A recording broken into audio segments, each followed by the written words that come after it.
Everybody to Prosal's second ever online event. This is a business development masterclass with Matt Glazer from Blue Sky Partners. I'll be introducing myself in just a second, and I'll be covering what we're talking about today. In the meantime, while I'm giving this short little intro, please introduce yourselves in the chat by sharing who you are, where you're calling from, and any areas of expertise or special interests that you all have. So really would love to know. I see a lot of familiar faces, and I see a lot of new faces too from this event. So really want to get to know you all and make sure that we're presenting something that is useful and we can address you all as you want to be addressed. I'm Alfredo. I'm the COO and the co-founder of Prosal. I'm also the founder and president of All Ross Digital, a digital communications agency servicing environmental organizations. And for those of you who do not know and are new to our community or are not part of our community, Prosal is an RFP platform and business development community that makes it easy for agencies and consultants of all backgrounds and sizes to find and win new clients from requests for proposals, or RFPs, as we all affectionately like to call them.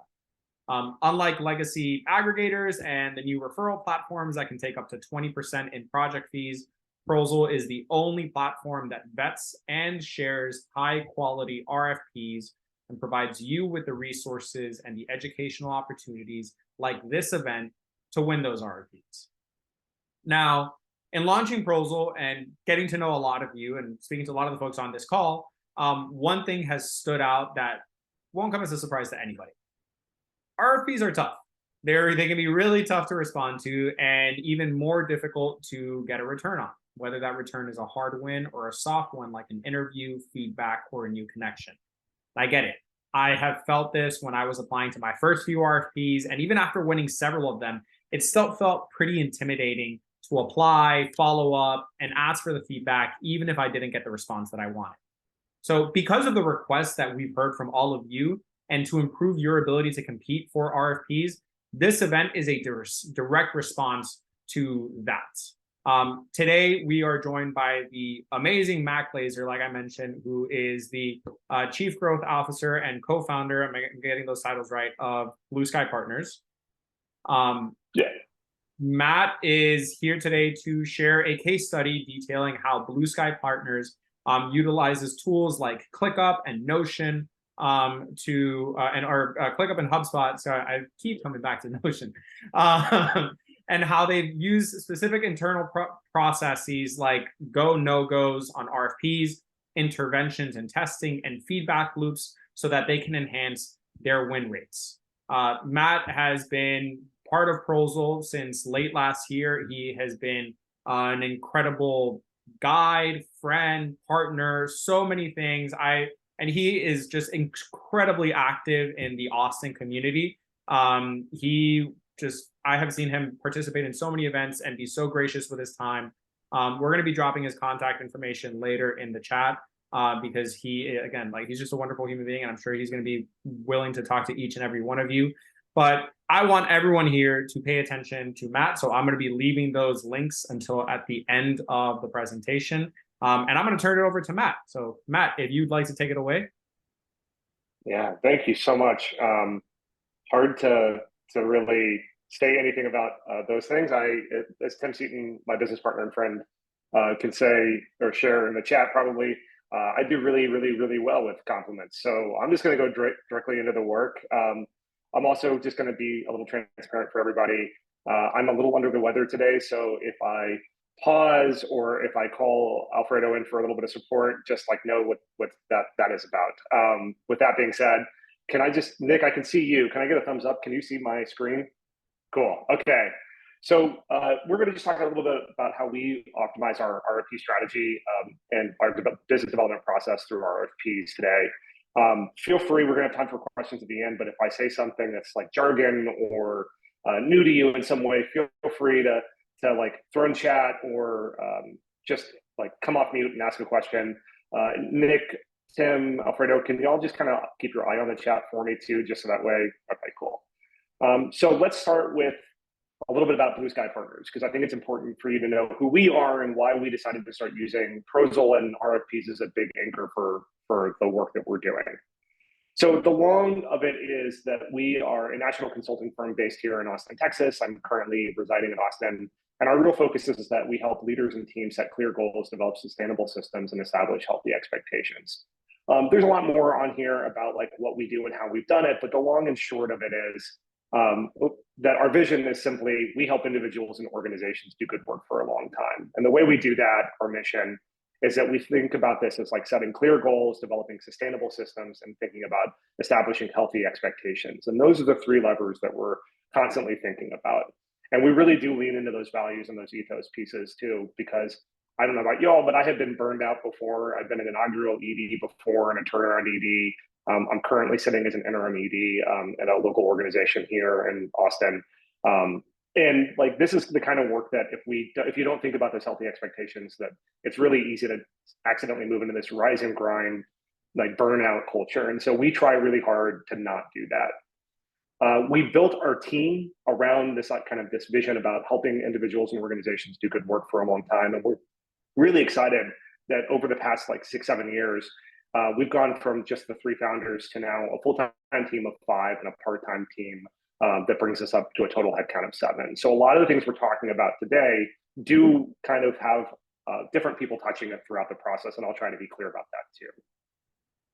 So let's talk about like how we got into this RFP Prosal game, right? So the problem for us is that when we first started this company, we were thinking about this being like a lifestyle company, right? Like I talked about a little bit, like we had been burned out or I had been burned out.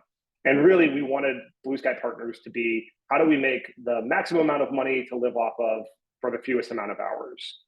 And I don't know why, but for some reason during the pandemic, we made a decision to change our growth trajectory to be much more like this. And we do have long-term strategies and goals at Blue Sky Partners to continue doing social enterprise, social impact work and the nonprofit work, but also for-profit work and enterprise work with an aspiration to be a multi-million-dollar firm that is really nationally focused. Well, for us to do that, we had to start thinking about RFPs as a big anchor point for us. So that's why we started engaging in Prosal.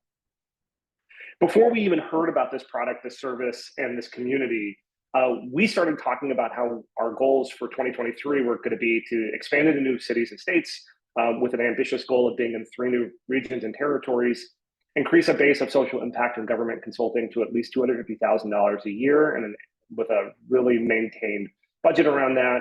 This include contracts and engagements that we already had, but also using RFPs as a new way to expand into new regions, but also new income. And then develop an RFP process that is efficient, productive, and successful. And all 3 of those words were really key for us. So we wanted to think about response times. How do we minimize the amount of times we start working on a proposal only not to submit it? How do we make sure that the right people were doing the right things at the right time? How do we make sure that nobody is like stepping on each other's toes, or even worst case scenario, people were waiting for others? And so we were thinking about all these things before we even knew that Prosal existed. Well, for us, that means over the past year, we have engaged Prosal on 62 RFPs. We've been a finalist 11 times, and we've won 7 engagements. Something that Alfredo kind of mentioned as we were kind of getting ready is like how many of those RFPs are still also active and not in the closed loss category. And that looks to be about 8 or 9 right now. So this is some live numbers. As I also mentioned, that our goal was like $250,000 in sort of base social impact consulting revenue. And if the year were over today, and we still have some time, obviously, we would already have hit $187,375. I share these numbers because I just want to be radically transparent. The big thing I would say for 2024 is probably going to be a goal is like, how do we get those finalist numbers up and those win numbers up? Because it's pretty great to be a winner 63% of the time you get that finalist interview, but it's still a lot of numbers. Yeah, Ann? Matt, can you tell us, this is for 2023, what's the time period for this, and what do you, by total value, what do you mean? So great questions. This is December 2023 to date. So that's what it is. And when I say total value, I mean that is gross revenue, not just profit. So it's gross revenue that has come into the organization or is contracted to come in the organization by the end of the year. And I think you're on mute again, so I don't. from those 7 wins or Yes. total? Yeah, From- just from using the RFP Prosal process and the process we're going through here today. So this doesn't constitute some long-term engagements where, like, we've done work with the city of Austin, or we've done work with the digital accelerator from the Aspen Institute, where those were from our networks, and those were great and lucrative engagements. But this is just from the Prosal, like, email, the ecosystem, and that stuff. Thanks. Okay, so let's keep going a little bit. Let's talk about our focus, right? So our focus is a little bit of everything, right? We do social impact and enterprise, and we do small business work. What that looks like for us is strategic planning, accelerators, design and facilitation, economic development and gap analysis, marketing and marketing strategy. Small business side, we do leadership development and coaching and facilitation, operations and marketing, right? We can't respond to all of these categories for RFPs, right? It's literally not possible. Our team is, like I showed you, 5 human beings full-time and 2 additional folks that are part-time. So with that headcount of 7, and if we were trying to engage on RFPs across the board on all of these topics, I mean, I've already lost my hair, but, like, I'd probably do it again, right? Like, I'd be pulling it out. So we have decided, like, thinking about it is, like, when you try to be everything to everyone, you accomplish being nothing to anyone. And this is just a quote I've loved from Bonnie Gillespie for years. So we decided to focus on our RFP process would be specifically around strategic planning, technical assistance and needs assessments, board governance and development, and then any sort of organizational diagnostic tool, right? And that can be a project or an ongoing piece, which would be SWOT or landscape analysis, gap analysis, et cetera, right? So we're really focused on these 4 things. And even then, the vast majority of the work we're like submitting RFPs to is probably in that strategic planning category. And I don't have the number off the top of my head, but I would guess it's probably somewhere in the neighborhood of 60 to 65% of all of our RFPs are just strategic plans. So the way we do this, and this is really what I wanted to focus the bulk of our time, and feel free to, like, ask questions about this, is our process focuses on 3 things in our tech stack. So we use Slack, ClickUp, and HubSpot pretty much exclusively for this kind of work. So Slack, we have a sales channel, we have client channels, but we're kind of engaging back and forth in our day-to-day communications. We really try to limit our email communications. The 2 interventions that we're playing with the most are ClickUp and HubSpot. So HubSpot, if you're not familiar, is a CRM and also a great tool for a sales pipeline. So if you don't have HubSpot, another trick could be, like, getting Trello or another sort of, like, project management piece. And we go through and we have in HubSpot every single, like, step in our sales pipeline. So that's unqualified or qualified, that's meeting set, meeting had, scopes determined, proposals sent. And then we also put in that system follow-ups, and I am just like the taskmaster when it comes to that. I'm constantly going into Slack saying, hey, Tim, hey, Nate, hey, Audrey, like, have you put your follow-ups in there? Have you put your tasks in there? And that allows us to do that because it can also automate communication or a reminder to you in the morning or the evening as it happens. So we use HubSpot from the sales management side. From the actual production standpoint, we use ClickUp. And we use ClickUp in 2 different ways. We use it for both the pre-screening that Alfredo was talking about early on, and we talked about it as also the way to go through and manage that the tasks are getting done in every step of the process on the RFP. So that's what we call, like, first draft, alignment of the RFP to our templates, going through quality control, like step 1, adding pricing, verifying pricing, doing another pass of quality control, and also doing a round of graphic design and elements there too, right? And each one of those steps is managed by somebody differently. And so I manage the overall sales side of the equation, but Audrey and Amber on our side will usually do the first QC pass or in the graphic design. And so as you can see, this can get a little messy as you're responding to 62 RFPs in a year. And so keeping all that stuff straight is really, really essential. So this is our tech stack. Well, what does it actually look like when it comes to, like, sort of the day-to-day operations? So for us, we think about it as we find the RFPs, usually in Prosal. That daily email is a godsend to me, right? So I usually look there, and then once a month or so, I tend to scan on the site itself. I read, personally, review, and pre-qualify RFPs based on preset requirements and preferences in our firm. So sometimes that is about locality, sometimes it's about budget, but we have 4 or 5 things that we're looking at that says, like, we're going to pre-screen this, and if it checks us the box and all those things are true, then we proceed. Sometimes it's about also skills, whether or not we can do it. We have constant conversations about the fact that we are not a DEIB firm, right? So we are definitely mindful about like the equity and inclusion pieces that are often in RFPs and whether or not it's appropriate for us to be applying for those. So we do that sort of pre-screening stuff. Once I do that, I then submit it to ClickUp for review from Tim and Audrey and our team. And the way we kind of think about it is, in this 3-person review process, if it's not heck yes, it's heck no. And we definitely do not use the word heck, right? So if anybody has any doubt of any kind, or doesn't feel like it's appropriate, or doesn't feel excited about it, or doesn't want to do it for any reason of any kind, no questions asked, we say no. But then we also ask the question, though, it's like, why did we decide not to pursue this? Just so that way, as the person that is doing the pre-screening, I know what to include or not include in the future. And so we didn't know about like location as an issue for us to think about until we asked, why did we kill this, right? And so those kind of candid questions where it's not us trying to defend whether or not to go pursue it, but is instead continued learning is really essential for us. Then we move into a response phase, and I have, like I described, we have like a 11-step template that we just go ahead and put in there and ClickUp. And anytime we start approving things, we move from review into an action plan, and I just load that template, right? So now we're getting into that efficiency, right? We're finding ways to move things just a little bit quicker that are based off of due dates. Then I also move into HubSpot, so that way we can track the sales pipeline, the total value of our pipeline, our capacity, and all those things. We draft the response in Google Docs where we tag the heck out of each other, and we communicate via Slack if things get a little bit more urgent. And then we identify interventions. And so one of the interventions that over the past year we've noticed, going back to that idea of becoming a finalist 11 times, is that we started doing graphic design elements in Canva to make our proposal step up its game a little bit and be less text formatted and less Word documenty from Google Docs. And we've actually seen a huge increase in our response rate based on the graphic design level. And so this allows us to get that feedback over and over and over again. Then we submit our response. There's a little bit of this crossing of fingers and toes at that point, right? Because sometimes this just goes thrown into the ether and you're hoping for the best.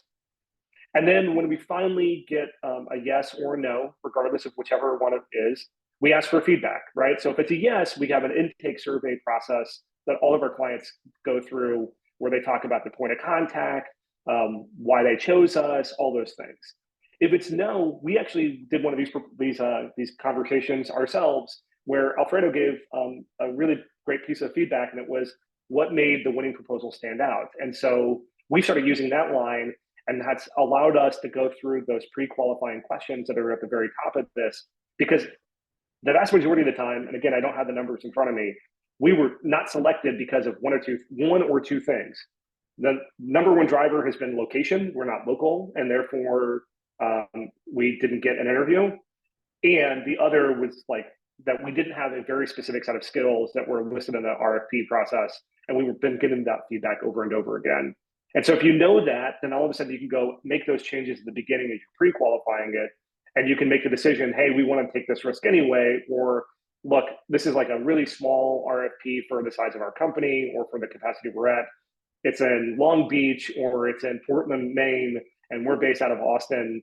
And for $20,000, it's probably just not worth taking that risk. And so we use that feedback of what made the winning proposal stand out, allows us to go back and sort of adjust all the things you're reading here. And then we review that process often, and then we host a bi-weekly sales call with our team and a monthly team meeting and a monthly partner meeting, and we go through that. And then every single month, Friday, with some exceptions, I go through and I track where our pipeline looks, and I make that really clear to our entire staff. And so that's one of the things I'm also managing. I would say that last bullet point, if you're a team of 1 or 2, you probably don't need to do these things. But if you're a team of 4 or 5, or if you're working with another firm as a subcontractor or freelancer, I would really make sure that you're having these really candid conversations, either on the phone or in the virtual spaces that you're working in. So that's our step-by-step process. What we track, though, is the volume of RFPs, the frequency we spike an RFP after we pre-approve it. What we mean by that is we've done some level of drafting already, and we come to find out that you must have a Canadian residency, or you need to have a set of insurance pieces that we don't have, or a skill that I've identified we don't fit, or don't have a subject matter expert or freelancer to pull in. So we talk about the frequency, we spike an RFP after work has already been done. We check the finalist rate, we check our win rate, we track our closed won reasons, we track our closed loss reasons, and then any success or opportunities in our process that we can create and modify, right? So these are the 7 levers that we're being mindful of. And as you heard in the previous slide, about 4 of these things are pretty automated, right? We close one or close lost something, they get a survey or they get the question. On Fridays in our sales calls, I'm doing success or opportunities in our process. Tim Seaton, who is our COO and on the call here, really is being laser focused on how we reduce the amount of times we spike something and are being really intentional about the capacity. So we are thinking about this stuff constantly. And we are probably working on 2 or 3 RFPs at a time every single week or every other week, right? So on a 2-week period, just depending on kind of what we're seeing from Prosal, right? And the cool thing is, and I see you shaking your head because you're one of the few folks on camera, but the cool thing is we've done 62 of these. So the vast majority of this is us taking language that we've created about who we are as a firm, or our bios, or our methodology, and using that as our templates, and then modifying it to speak directly to the RFP or the client that we're proposing to work for. Yeah. I don't mean to be the only questioner, but do you also track how long it takes you to do proposals? And if so, what's your average, and what do you think about tracking time that it takes? We haven't. That's probably something that we should track on the horizon, right? Because most of the people that are working on our RFP responses are also doing client or administrative work as well. So this is not any one person's full-time job. I would say that sales and revenue creation is like my primary job at the firm, right, at the company.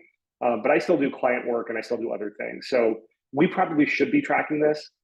I think that the other reality is, this is like a lot of things, right? The first time you do it, it takes a bunch of time. The second time you do it, it takes less time. And the third or fourth time, now you're starting to figure out what is the standard language. And so this is the reason I kind of brought up is, like, we do a lot of strategic planning proposals.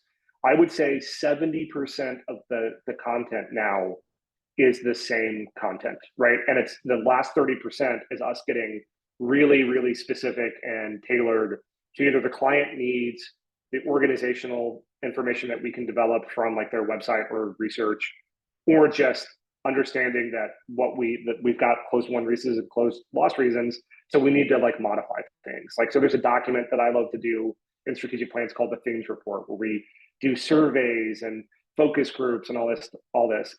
And come to find out, one of our clients started calling this an insight report, and I just liked that better, right? And so I thought that was a better document. So now we modify that in our proposals to make it look like insight report versus things report.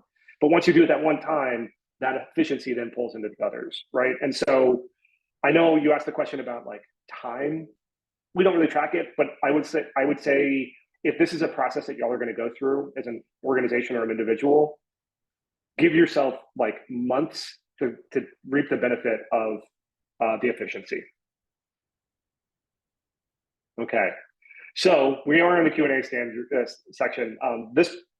This proposal, or this not proposal. See, I've been saying proposal so much. This presentation is absolutely in Alfredo's inbox, and he's going to share it around. But I want to point out that, like, I'm a real person. We can talk about anything. This Calendly link works. My email works. But if you're thinking about RFPs, proposals, this process in any way, we're happy to talk with you about how we do our sales pipeline, how we created these templates, the learnings we have. We can consult with you on a like one-on-one basis. I'm always happy to volunteer some time. Also happy to talk about like contracting with anybody who's like, we need someone to stand this up for us in a really appropriate way. That is absolutely something we do, and something that Tim is a specialist in. So please do not feel like you can't reach out to me for any reason. With that said, Alfredo, how do you want to proceed to the next round of conversations? Yes, no, I love it. I love everything that you shared. I'm dropping Matt's contact information in the chat in just a second. And we're gonna have Q&A. Y'all are gonna be able to ask questions. I have some questions lined up that I definitely want to ask you. I meant to put a poll up in the beginning that I did not get out, so I'm gonna share that out right now. Would love to hear what y'all, what platforms y'all are using. Or even thinking about in terms of this type of work when it comes to project management, when it comes to CRMs, and when it comes to that business development or client intake process. So I've shared that poll right now, and we're starting to get some responses. And then I'm also dropping Matt's email and his Calendly on the chat as well. So folks will be able to access that. And since Alfredo has put it in there too, I do want to acknowledge it is blueskypartners.co. Some people add an M. We are just too cool for that M. So we put it at the beginning of the email, so it's not at. Sorry, that's a bad joke. But that is an intentional .co. It's like Prosal.io. I have a lot of people that will come up to us and be like, oh, like, is it .com? It's like, no, it's .io. But we did get the .com. .com is coming soon. So Prosal.com will lead to Prosal.io. I think we'll forever stay .io. It's just, so it was how we were born. Awesome.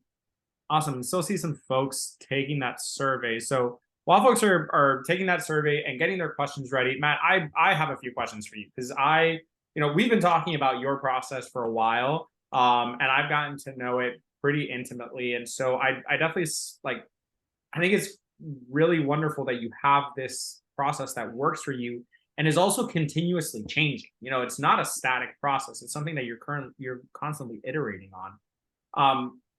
I remember when we first met last year, like, you were just getting started. You mentioned you were just getting started into RFPs. Like, you didn't really think about this before. So one of the things I'm really curious is, how long did it take you to find this process that worked for you and your team?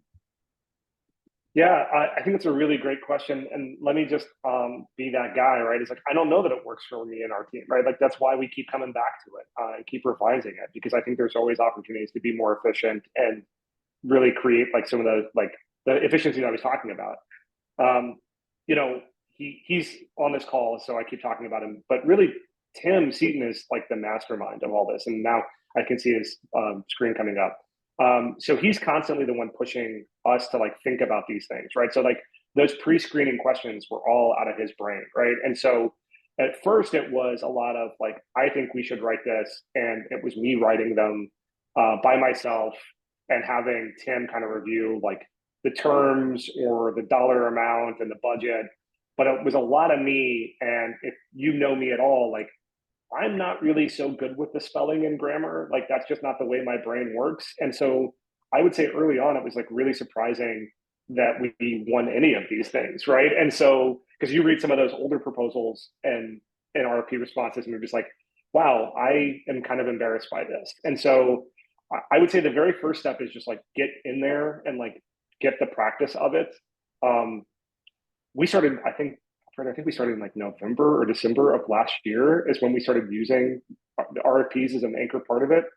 I think we had our first real wave of templates and standards and process by February, and it was mostly because we were all stepping on each other's toes, or no one was exactly sure who was accountable or responsible for any step of the phase. And then we probably change or modify our process every 6 to 8 weeks. And sometimes that's, addition by subtraction, like removing things from the process. And sometimes that is also adding a layer into it that's really clear. Like, one of our steps in the ClickUp template is add this to HubSpot, right? Like, just the simple process of moving things to be tracked in other places needed to be a task, because it was something that I would not do for a month. And then I'd be really frustrated with past Matt because he didn't clean up the data, right? And so sometimes the process is iterating on content and creation, but sometimes the process is being updated because it helps us on the administrative side. And so I would say where we are now took 10 months, 9 months, but we were already making modifications and changes within the first 60 days. So I mean, this sounds very much like a growing pains kind of thing. You say people were stepping on each other's toes, and this is just one of those pieces where you get to the point of discomfort of growth, and your team says, "I want to continue to grow, but it's starting to hurt," and so you have to stretch to those bounds of comfort to find what you mentioned. Like it might work, it might not work, but you have to find something that accommodates that desire for growth and what you're putting in to achieve those goals and those targets. 100%. The biggest thing I think about when it comes to our RFP response now, like that process, is how do we make sure we balance. We want to be ambitious and we want to apply for 100 things next year, right? Maybe it's a little bit more, maybe it's a little less, but we want to apply for a lot of stuff because it really is a volume game, right? Like you saw the numbers, it's like 11%, right? That's what we're trying to hit. And so if I can get that number to 15, that's a huge increase, but it still requires us to respond to a lot of things. Mm-hmm. But the thing that was driving me bananas was the amount of times we had done some hour or hour and a half or even 3 hours of work on a proposal and the deadline wasn't right, or we didn't have the certifications, or we weren't qualified for any reason based on the RFP. And so we would have done all this work and then killed it, right? And so I have been really focused on how do we minimize that, because it's never going to be zero. Like that's the thing, like it's never going to be zero. But if we can get that number from 100 wasted hours on RFPs down to like 20, like that feels like a win. And so Anne, you asked a question about tracking hours. Like I don't know that we have started doing that yet, but I would say I am probably working on RFPs roughly 2 or 3 hours minimum a week. I would say Audrey and our team and Amber on our team are probably doing about the same. And I don't want us to be doing a collective 12 hours, 9 hours a week only to kill something right after the fact. And so like that's the big inflection point for me to think about. No, that's extremely useful. I'm gonna open it up in just a sec. I also want to share the results from what everyone shared. So looks like folks are pretty into, like, there's a lot of distribution in terms of the platforms. I'm looking at the project management tools right now, and then looking at the other ones as well. A lot of others. I'm very curious just from folks if they want to drop it in the chat, what tools other than the ones we've listed on here. I felt like I grabbed the most popular ones, but I feel like I learn about a new project management tool every other day. So be curious to hear what other folks are using. As y'all are typing that in, anyone have a question? I have plenty of questions. I can talk to Matt all day, but if y'all have a question, please raise your hand, or it's a small group. You can take yourself off mute and you can ask your question. Hi, this was really helpful. I actually also Great. do strategic planning. So my big question is a very simple one, actually, and it's if you've done any testing with the length of the proposal, because a lot of clients don't specify the length. So I've played around with shorter and longer, and if you go longer, of course, you have to have more headings and photos and graphic design to make it more digestible. But I always wonder, like, are they not even reading it? So I was just curious if you've done any experimentation with length. No, we haven't, and maybe we should. So Tim, take note. Let's figure that out. The thing is, most of the proposals we're responding to have a max length requirement. So actually, I find like we have one we're working on right now. And I think it is like 5-page max requirement, and I'm just like, but you want us to do like strategy and operations work, and I can't. And you want like our process. You want a scope of work in it, right?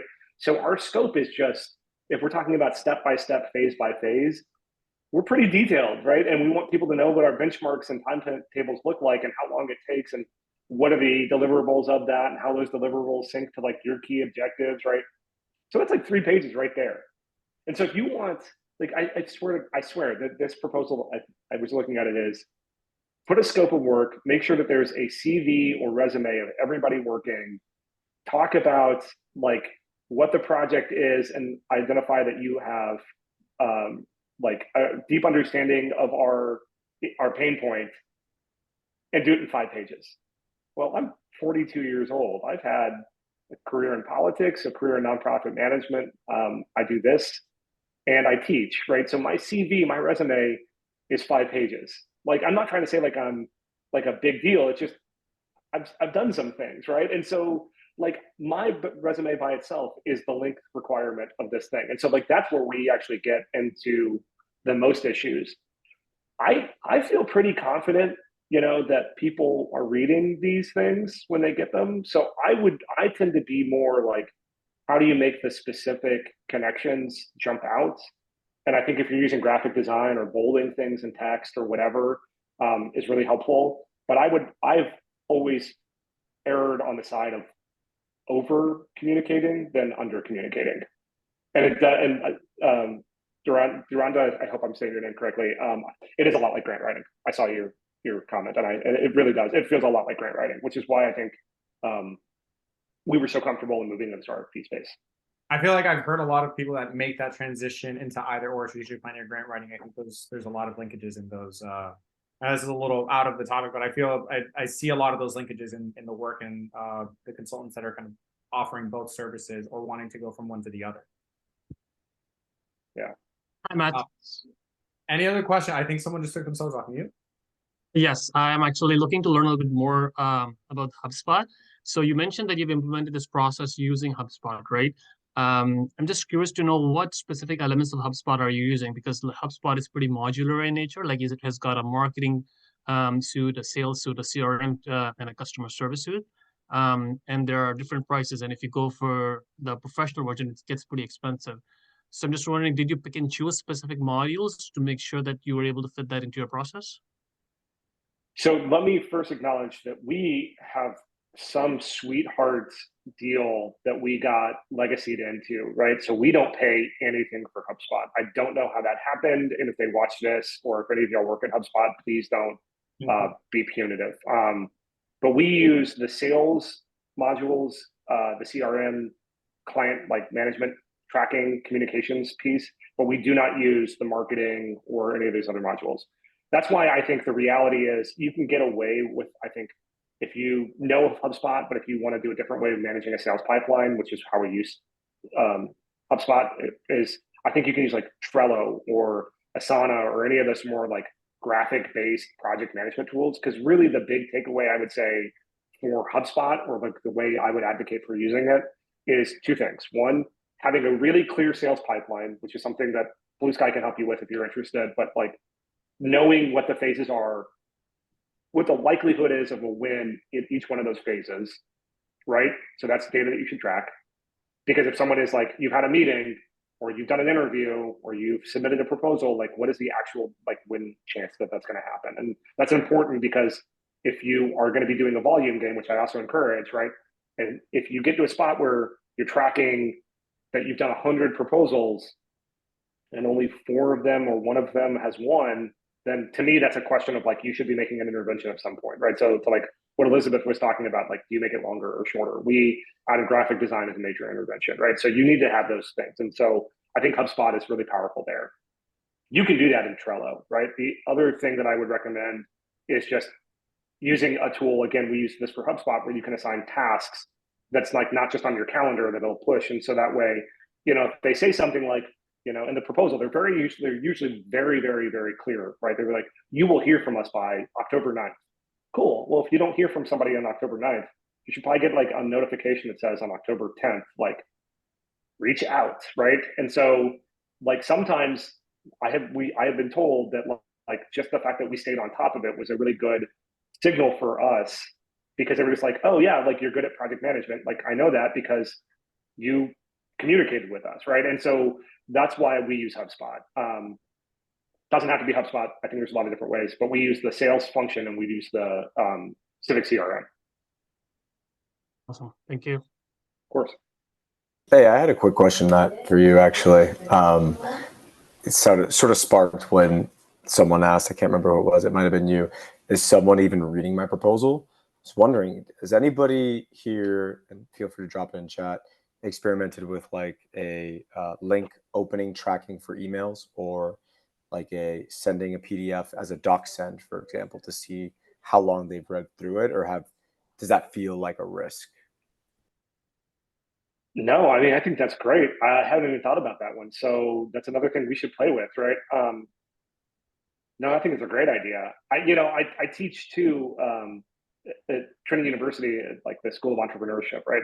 And so it's funny, I do that to my students, right? And I didn't realize that or think about doing that to clients. And I would love, if anybody in this call is thinking about doing that too, I would love to compare and contrast data. And also, I will say too, Tim is on this call. The naming convention is exactly the same. Tim at blueskypartners.co. Some of y'all have mentioned either in the chat or verbally that you do similar work or do different work. We have a subject matter expert piece, and this is something I did not put in the proposal or the presentation, but I thought about, which is like, I would love to collaborate with y'all. Like I'm on Slack channels, like, C4G, right? Like, and like I'm on the Prosal like Slack group, right? I would love to be doing more of that stuff. And so if y'all are doing interventions, like Nick, what you're suggesting about like the documentation, like tracking or the open like referral click link, right? Like we do our Civic CRM through HubSpot. We do the like BCC email to track all the communication, but we've never thought about tracking the open rates. And so my sort of dual ask is like, we should all collaborate. If anybody's doing a test, like I don't like doing 5 tests at once because then there's too many variables. So we could all pick and choose. And if anybody else wants to collaborate on another RFP, like let us know. We'd be happy to figure that out too. Yeah, definitely something we're happy to join in on and happy to accommodate here if folks are interested in learning about that.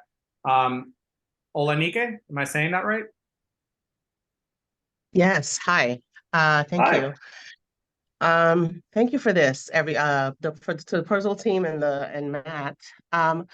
My question is about how much IP. I'm always struggling with how much to put in the proposal so that they can understand the depth of, knowledge and tools and all of that, and not just give them different ways of going through the same, kind of project flow.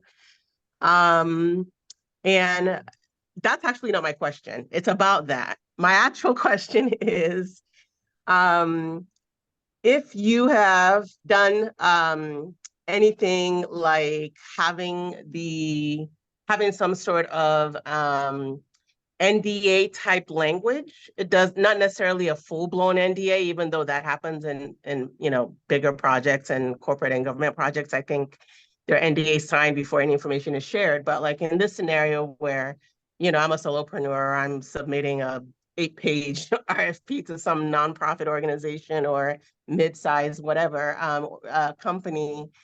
Have you heard of such a thing? Having some sort of consent statement or something that says, whatever IP you review in this material is, protected. Yeah. So I have seen that, but I have seen it with people that have got real specific IP. I don't know that like for like us, for Blue Sky Partners, look, I'm experienced and I have expertise, but like I'm using like liberating structures, right? That's not IP material. Like that's something that you can go do. Right. We use a framework called POP, which is about, Yeah. the problem, outcome, I know and it. process. Yeah. And so like we Okay. just don't typically have a lot of like IP. Now we're working on a detailed methodology, and you've seen elements of that in our conversation, right? Talking about efficiency and longevity and health. And so once we do that, we'll probably throw like TM or registered or copyrighted like that the graphic next to the concept. NDAs are hard, and like I gotta own the privilege, right? It's like here I am, like this white male Jewish kid from Houston, Texas that lives in Austin, right? Like I don't have to worry about that the same way, right? So I want to acknowledge that privilege. I just want to sit there and acknowledge it, right? I have not needed to put an NDA or personal protections because I haven't, right? Just haven't. Now, I know some people that I work with and I'm friends with have had to do that because they don't have those same privileges. And sometimes it's worked out great for them. Like they've gotten it, or they were able to be a little bit more candid or transparent in the RFP, which meant that they had a better, stronger RFP. But I've also seen it work the other way, which is there are a lot of like governments that are doing RFPs and RFP work or grant application work or fee-for-service work that if you put a non-disclosure agreement or legally binding things, they'll either remove it or they will say our rules supersede your rules, and they will ignore it, right? And so that has happened too. I don't know that I'm giving you really a direct answer other than we haven't really done it and it's been by intent. But if you are going down that path, I would love to learn with you. Yeah, thank you. No, I've been asking this in all the different groups and folks that I know, and there's no clean answer. I think because there isn't one, you Right. just kind of have to like gather information and figure out what the best way forward is, I think, on a person by person or case by case. But I appreciate everything that you shared because it's given me some additional things to think about. And Yeah. just knowing that people are doing it, but it One of the things impacts one of the things the we outcome. do for sure is we put like a footer that says like prepared solely for X group by us, right? And it's like we don't send things as Google Docs. Everything's PDF or like a PDF Canva thing, right? So like we do have some protections from just doing it that way. Yep. But again, and I don't know what kind of work you're doing, for us, mostly like in strategic planning, I'm going to guess that the folks on this call that do strategic planning, we're all kind of doing it like 70, 80% the same way. And really it's like the personality, the location, the support staff, the size, right? Like it's those sort of intangible, either demographic or psychographic like things that we get picked versus somebody else. If you're doing like landscape analysis or organizational development and there's like a methodology, I would say be more protective of yourself than I need to be. Yeah, that's the space I'm in. It's like workplace equity strategy, people. Yeah. And I've got tools and frameworks and models and things that I've developed. So I'm always making a call about how much of that to share and at what depth, which is what got me into this line of questioning. I've taken a lot of time though. I want to make sure others that have questions can ask and get them answered. So thank you, Matt. Of course. And if you want more time, email and that calendar link. I think some of y'all are already adding time to my calendar, which I love. So, yeah, just feel free, use and abuse. Matt, I have another question. I know we have a lot of diversity here in terms of the types of entrepreneurs, consultants, founders that are on the call.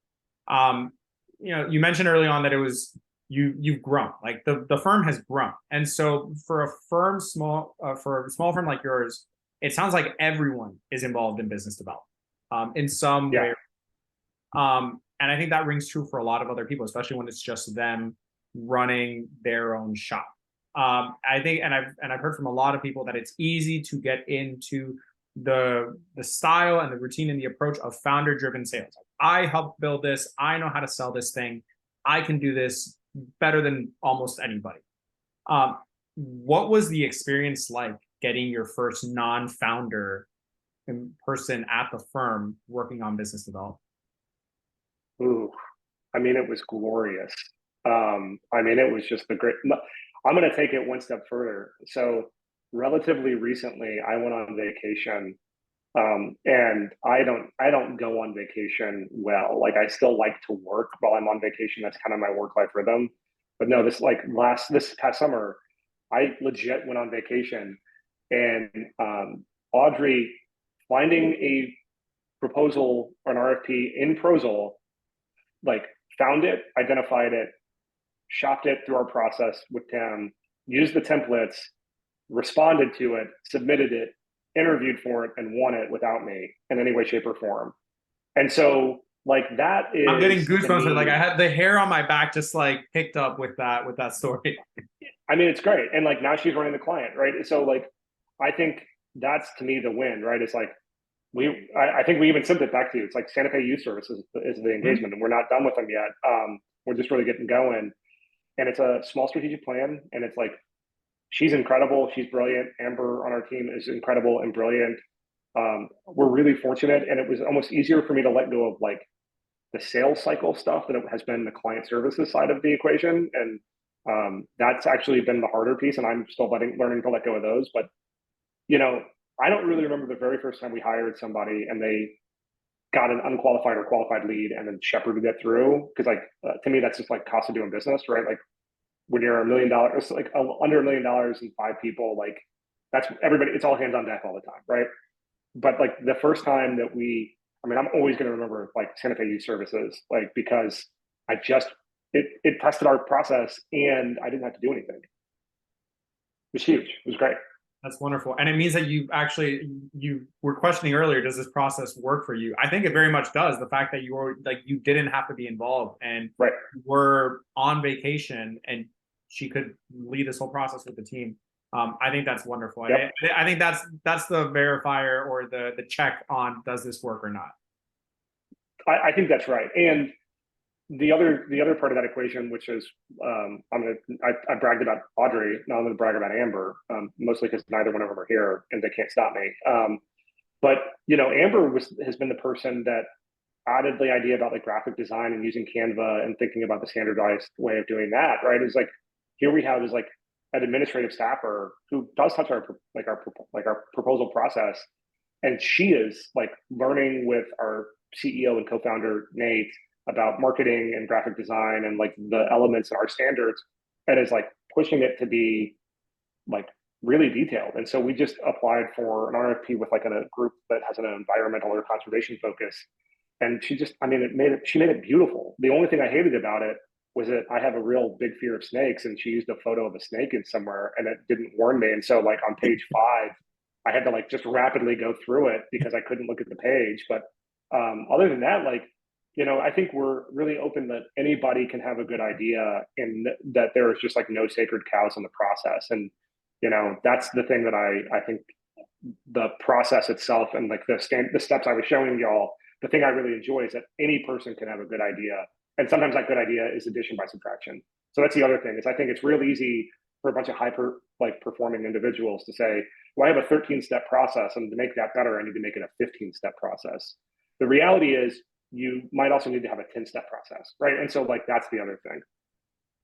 That's wonderful. I think again, it speaks to the iterative nature of this process, the fact that it's movable, it's everyone can be involved, and you don't need the creator involved. I think that really is, if someone said it in the chat, I think that's the dream. That's really what you're aiming for.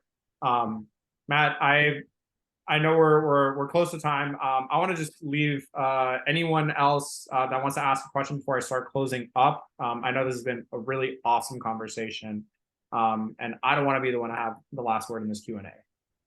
Just one last question, Matt. Yeah. Just how did you win your first government contract, right? Because with government contracts, they always ask for experience and having completed those kind of projects. But in order to get that first project, you wouldn't have any experience, right? So it's like a chicken and egg, right? You need the contract to build experience, but they ask for experience before you can actually win that RFP.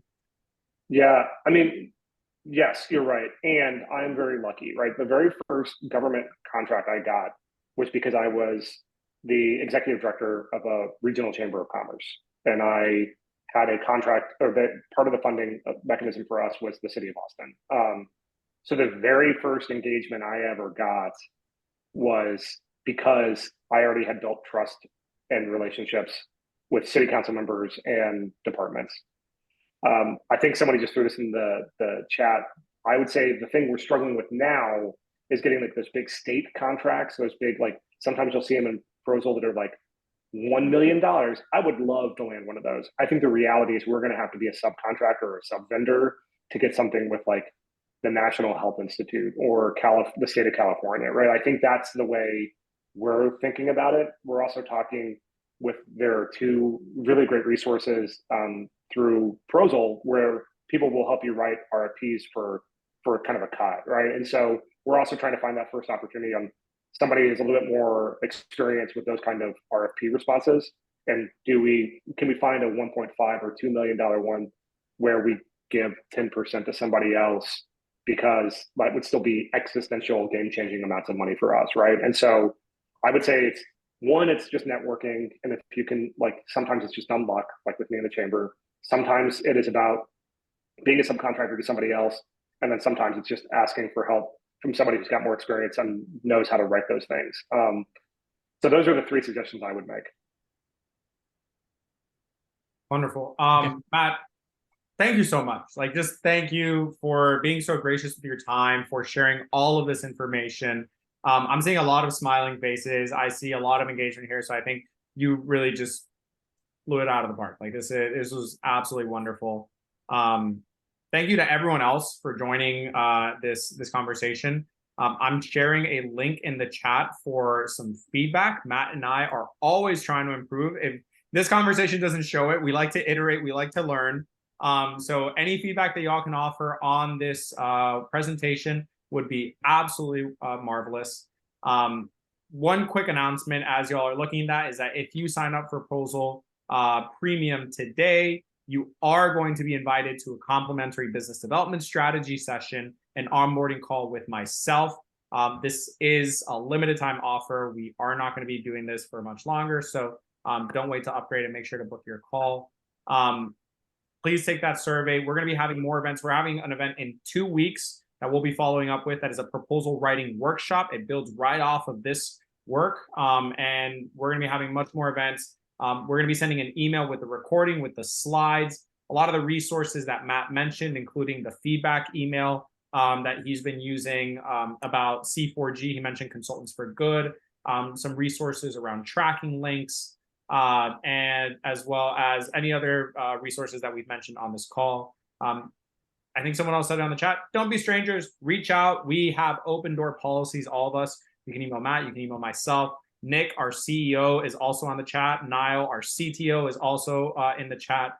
Hit us up. We're always happy to talk to y'all, and just love talking to people that are in this space, in this community, and thinking about crazy things that we can deliver to clients, partners, and anyone else that wants to get involved with us. So thank you all. Everyone have a wonderful rest of your day and have a wonderful week.